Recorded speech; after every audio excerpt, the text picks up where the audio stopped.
Hey everyone. I'm sorry, I got kind of emotional there, but I'm good now. I'm good. So, yeah, we're talking about uh volume 8, chapter 5, Amity. And again, I'm going to warn about spoilers. Lots of spoilers here. So, I have to thank my sister Yang and my bestie Weiss for doing the first part of the review. Now I'm going to talk about, well, the whole thing. They finally got Amity Tower working, and I'm able to do my speech, and I talked to everyone finally about Salem. And this was really interesting. Not so much of what I say, because everyone knew what I was about to say about Salem and all that stuff, but who we get to see during my speech. So, who do we got? We got Latino characters and like Sun and Neptune, who are in Vacuo, and Ilya, who, was back on Menagerie, and oh my gosh, I couldn't even believe it. We went to Vale where the shopkeeper is, and we saw Glinda.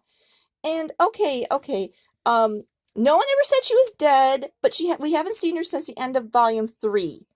Okay, she's been gone for a while, so it's one of those things like, would we see her again?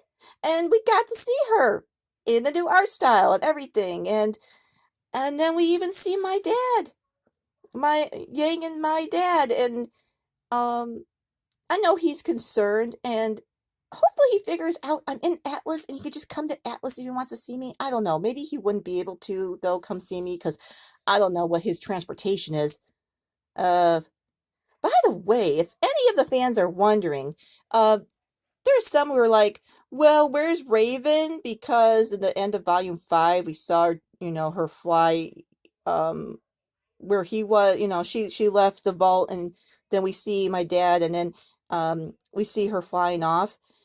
I don't know. It's sad to say, but I don't think she ever intended to talk to my dad. She was just using him as a way to escape, because the people she can get to are Yang, um, my dad, and my Uncle Crow. And Yang was already there. Crow wasn't an option. So my dad was the furthest away, and I don't know, she just used him to get away. I don't know if we'll ever see her again. This could have been a good time to see her, to see what's going on with her, but they didn't do that. So I don't know. So my speech, when I was talking about Salem, I mentioned about, how I don't believe that she's just unstoppable. We can't stop her. That's what I said last volume. It's like she might not be able to die, or she's immortal or whatever, but that doesn't mean we can't stop her. And that's true because she's been acting with such caution. I mean, she's just waiting and waiting and waiting up there. What are you waiting for, lady? Do something. Well, there might be something she's waiting for in order to claim her victory. Pietro tells Penny to come back inside, and I can't do this part. Weiss! Weiss! Okay, we'll finish it up, Ruby. We'll finish it up. Come on, Yang, we're finishing this up. Oh my gosh. Lemire, what's going on? Okay, so we gotta talk about the sensitive part of this episode. Oh, you mean with Penny? Well, we kind of knew from, I think even from last volume, that it's very possible that Watts could hack Penny.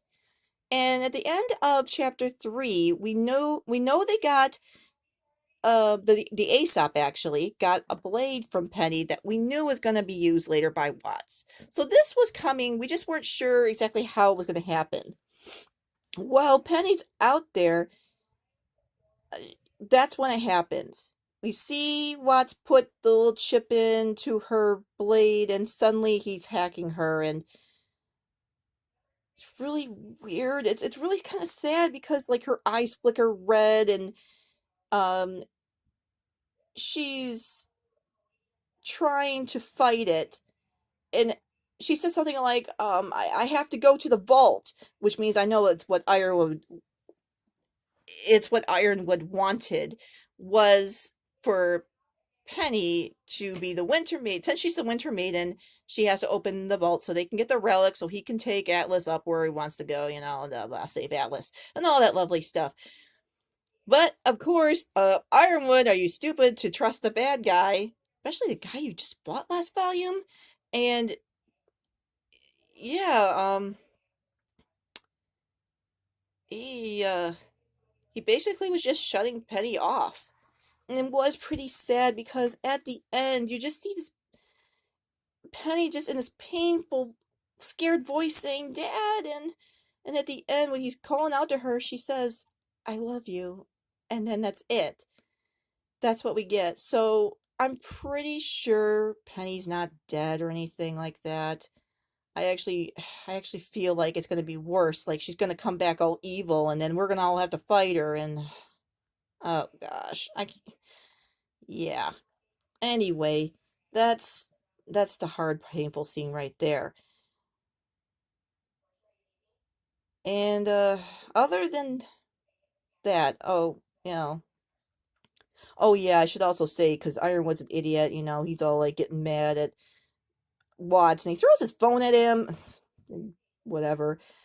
Uh, before, oh yeah, he tells what is it? He tells Winter to go with the Aesops to look for Penny because he says that until they know her status, it's important to update me and all that stuff. And then he tells Harriet, take Watts back to his cell. And at that time, like, Watts has the phone behind his back. It's like, okay. It's like, wouldn't she see that when she, like, goes to handcuff him or whatever? I don't even know.